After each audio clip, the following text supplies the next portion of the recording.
నేను కావాలా మాల కావాలా ఏదో ఒకటి డిసైడ్ చేసుకోండి. నాకు 2 days టైం కావాలి మాత. సరే తీయలేదో ఇంక మీరెవరో నేనెవరో. మాల తీస్తారంటావా? నాకైతే నమ్మకం లేదు. చూద్దాం ఏమవుద్దో. ఎక్కడికి వెళ్తున్నారు స్వామి? 2 రోజుల నుంచి పూజలకేం సరిగ్గా రావట్లేదు. ఏం లేదు స్వామి. ఏడుస్తున్నారేంటి? ఏమైందో చెప్పండి స్వామి. నేను ప్రేమించిన అమ్మాయికి ఒక డిసీజ్ ఉంది. ఆపరేషన్ చేసినా కూడా బ్రతికే ఛాన్స్ తక్కువ ఉందన్నారు. ఏం చేయాలో అర్థం కాని పరిస్థితుల్లో ఒకరోజు భారమంతా అయ్యప్ప మీద వేసావుగా, అంతా ఆయనే చూసుకుంటాడు. నేను మొక్కుకున్న కోరిక నెరవేరగానే మండల దీక్ష ప్రారంభించాను. కానీ తనకి దేవుళ్ళన్నా పూజలన్నా నచ్చవు.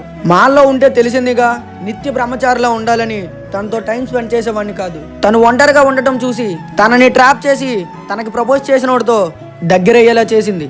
అది కాస్త వాళ్ళ మధ్య ప్రేమగా మారింది. అది తెలుసుకొని నేను తనని అడగడానికి వెళ్తే నేను కావాలా మాల కావాలా ఏదో ఒకటి డిసైడ్ చేసుకోండి. నాకు 2 days టైం కావాలి మాత. అది స్వామి జరిగింది. గురుస్వామి ఇలా అర్ధమాలలు తీయరు కదా.